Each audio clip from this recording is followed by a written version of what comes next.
Crimson Desert reviews are all over the place right now. We've got 6s, 7s, 9s, even a few 10s out there. But here's the thing. This isn't actually a divided game. Everybody is still basically saying the same thing. If you want to watch more of these honest gaming breakdowns, make sure you hit the like button and subscribe, and also hype the video as well, because this is Play Pause Talk. Now, let's get into this a little bit for you, shall we? So on paper, this does look a little bit messy. IGN's giving it a 6, GameSpot and Game Informer are around a 7, and then you've got Level Up and Windows Central giving it a 9. That looks a complete split.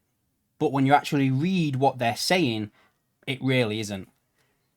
Every single review agrees on this. The world is incredible. The scale is massive, and exploration feels genuinely rewarding. This is one of those games where you can just get lost in it. And at its best, it looks like something really special. But when you hit the other side, and again, everyone's saying the same thing, the story is weak. Sometimes straight up just bad. The systems feel a little bit bloated, like it's trying to do too much. Combat can be great, but then suddenly it's not. And a lot of decision choices, just a little bit frustrating. And this is where the scores split. If you focus on the flaws, you get something like IGN's 6. If you focus on the ambition, the scale, the freedom, you get a 9. Same game, completely different experiences. And I think another big part of this as well is that reviewers are probably hitting this game at very different points. Some are seeing the game earlier, the world, the scale, the freedom, and that's where this game is at its best. Others have spent over 100 hours with it, and that's where some of the cracks really start to show. Things like repetition, systems getting overwhelming, and decision choices becoming more frustrating over time. So depending on when you judge this game, you could come away with a very different opinion. One thing I will say though, there is a bit of a pattern with games like this. When a game doesn't really guide you, when it throws you into it at the deep end, there's no systems like teaching you and expects you to figure things out, or it doesn't just simply hold your hand, it tends to split opinion pretty quickly. And from what these reviews are saying, Crimson Desert sounds like that kind of game. It's not trying to be clean and straightforward, it's trying to give you the freedom, even if it comes with a little bit of friction.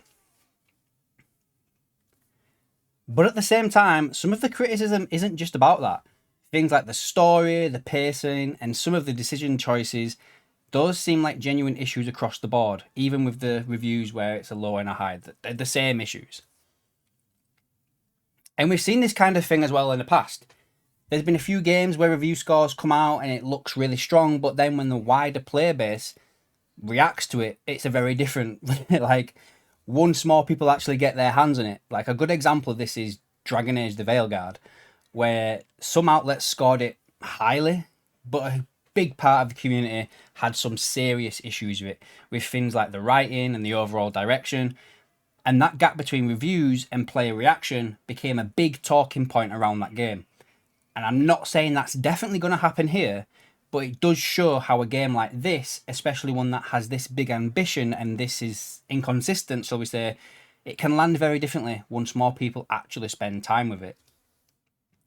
For me, I was looking at this as a potential Game of the Year candidate, and I'm still very excited about it, don't get me wrong, but now my expectations are a little bit lower. They have gone down a little bit.